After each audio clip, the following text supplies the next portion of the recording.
Episode-2, The Road to World War I. Welcome to History and Facts. Before we begin today's episode, here's a brief reminder of what we explored in our previous video. In the last episode, we saw how the Industrial Revolution transformed the world.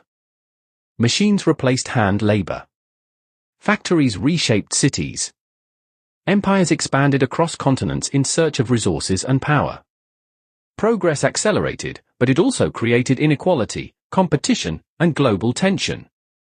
That industrial world set the stage for something far darker. Now, let us continue the story. By the early 20th century, the world stood at what many believed was the height of human progress. Factories powered entire nations, machines transformed everyday life, and railways connected cities, regions, and empires. Science and technology promised comfort, efficiency, and prosperity on a scale never seen before. To many people living at the time, the future looked bright.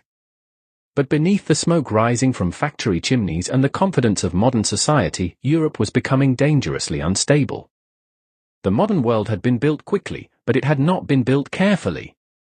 Old political systems struggled to control new industrial power, and long-standing rivalries intensified rather than disappeared.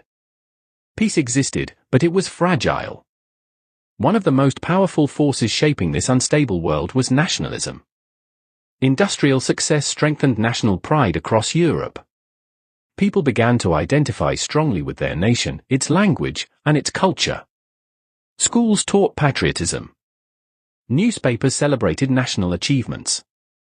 Public ceremonies glorified national power. Over time, loyalty to the nation became more important than cooperation between nations. Nationalism stopped being a source of unity and became a source of competition. Germany, unified in 1871, rose rapidly as an industrial and military power. Its factories, railways, and army expanded at remarkable speed. Germany demanded recognition as a global power and sought influence equal to Britain and France. France, still deeply wounded by defeat in the Franco-Prussian War, desired revenge and the return of lost territory. Britain worked to protect its vast empire and global trade routes. Russia sought to expand its influence in Eastern Europe and protect fellow Slavic nations. Across the continent, national pride slowly transformed into national rivalry. At the same time, Europe's great empires were beginning to weaken from within. The Austro-Hungarian Empire ruled over many ethnic groups with different languages, religions, and ambitions. Maintaining unity required constant control and compromise. The Ottoman Empire, once a dominant force, was slowly collapsing and losing territory. These empires appeared powerful on the surface, but internally they were fragile and divided. Nowhere was this instability more dangerous than in the Balkans. The Balkan region became a center of rising nationalism and political tension. Small nations demanded independence. Larger empires sought to maintain control. Foreign powers competed for influence. Conflicts were frequent, borders were unstable, and resentment grew year after year. The Balkans earned a dark reputation, the powder keg of Europe. As tensions increased, European nations searched for security. Instead of cooperation and diplomacy, they turned to alliances. Germany, Austria-Hungary, and Italy formed one major alliance. Britain, France, and Russia formed another. These alliances were intended to maintain balance and prevent war. In reality, they made war more likely.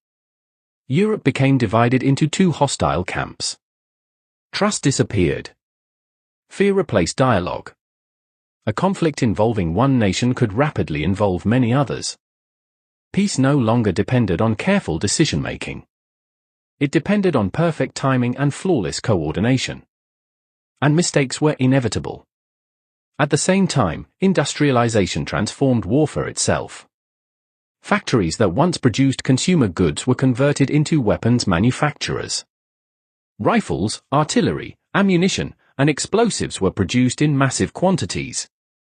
Armies expanded in size, training became more intense, and war planning became routine.